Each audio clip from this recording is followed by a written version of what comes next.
matin-là, nos trois amis se réveillent vers midi et demi. Et ils ont passé la nuit dans un placard du buffet de cuisine. « Mais où est Paul ?» demande Loana. Des grommellements de pas contents lui apportent vite une réponse. À 2 pas, Paul prend des poses bizarres devant un miroir improvisé. Lara, qui arrive sur les entrefaits, a tôt fait de jauger la situation. Alors, petit morpion, on s'est bien éclaté hier avec les 2 pétasses de blatte dans l'évier, hein? Laisse-le, le pauvre, il m'a l'air bien tourneboulé, excuse Loana. Mais cela n'arrête en rien Lara, bien décidée à user d'ironie comme le fait si bien Paul d'habitude. On s'était tapés toutes les deux dans les gouttoirs à vaisselle, et ce matin, on a l'entrejambe qui gratte. Non, je le crois pas, comprend soudain Loana. Et si notre ami Paul le Morbac a chopé des Morbacs? S'esclaffent nos 2 amis. Voilà une situation bien cornélienne. Vos gueules! Se contente de répondre Paul en se retirant le plus dignement qu'il peut. Mais c'est pas évident parce que ça le démange vraiment, putain.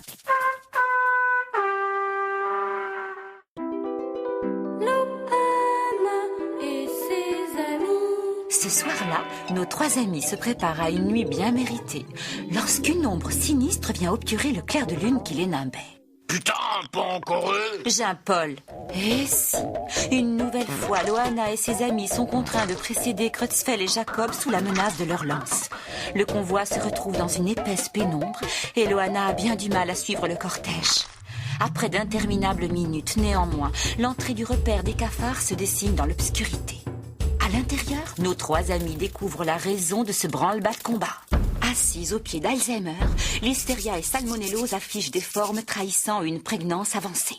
Bravo. Chuchote Lara à l'oreille de Paul. Elles t'ont filé leur Morbac et toi, tes petites graines. En une fraction de seconde, Loana a jaugé le sérieux de la situation. Et voilà son biberon changé en matraque électrique dont elle use avec dextérité, anéantissant tout ce moche monde. Aussitôt dit, aussitôt fait. Nos 3 lascars fuient les lieux sans demander leur reste. Mais comment on va retrouver notre chemin? On a fait 1000 détours à cause de toi. Se plaint Paul. Pour toute réponse, Loana éclaire une petite crotte miraculeuse de son biberon torche. Grâce au petit caca qu'elle a semé sur le chemin de l'allée, tel le petit pousset, Loana sauve une fois de plus ses amis. C'était donc ça.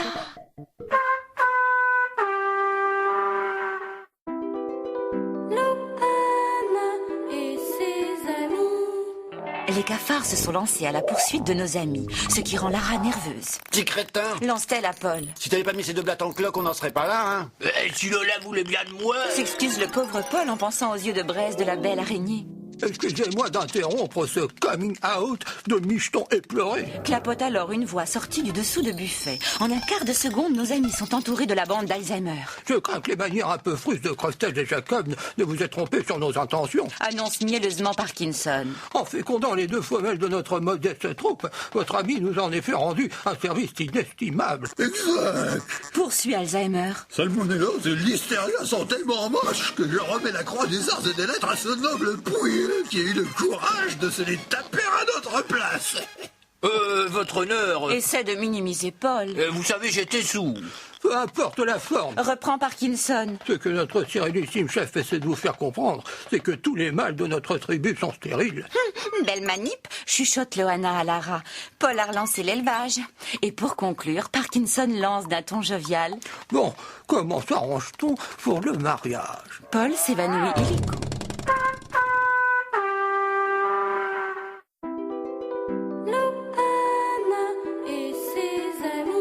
Après avoir fécondé Salmonellose et Listeria, Paul a été contraint au mariage et vit désormais avec les cafards. Cela ne fait qu'1 semaine qu'il est parti, mais déjà, Loana et Lara regrettent sa bonne humeur et sa bonne bouille d'abruti. Ce soir-là, elles parlent justement de ce départ, les larmes aux yeux, lorsqu'un bruit étrange attire leur attention. On dirait quelqu'un qui traîne un gros sac de sable. Dit Lara. Tu veux plutôt dire un waterbed? Ça fait comme une espèce de gargouille glauque. Rectifie Loana. Aussitôt dit, aussitôt fait. Les 2 friponnes descendent en catimini du buffet et se retrouvent en un clin d'ailes et de pattes sur le carrelage. Ce qu'elles voient alors les pétrifie. Paul tire les dépouilles de ses 2 épouses et se dirige vers le repère de Lola l'araignée.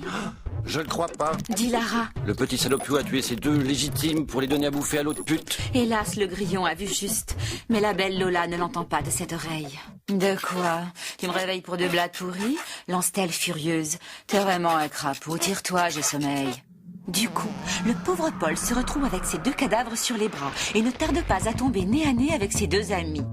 Alors, Morpion, on se prend pour Charles Manson? De toute évidence, Loana et Lara ne sont pas du tout contentes des bêtises de Paul.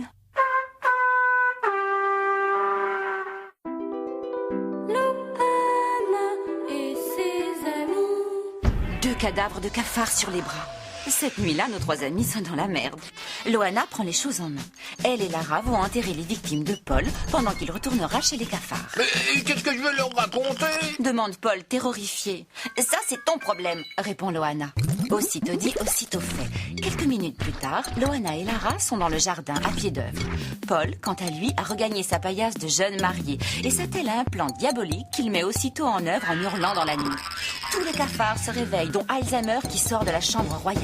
Que se passe-t-il? Demande-t-il. Que font ces gens dans ma chambre? Votre ultissime en grandeur. S'avance Parkinson. Paul vient de trouver ce mot sur son oreiller.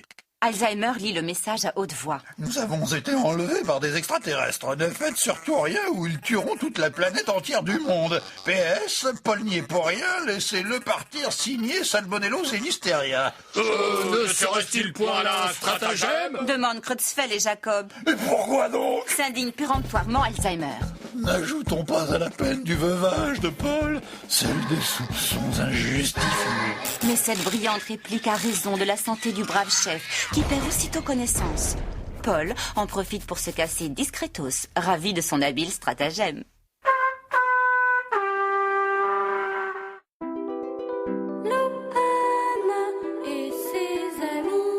Les beaux jours sont revenus. Pour nos amis, cela veut dire que le séjour dans la maison des contes touche à sa fin, et peut-être aussi leur séparation.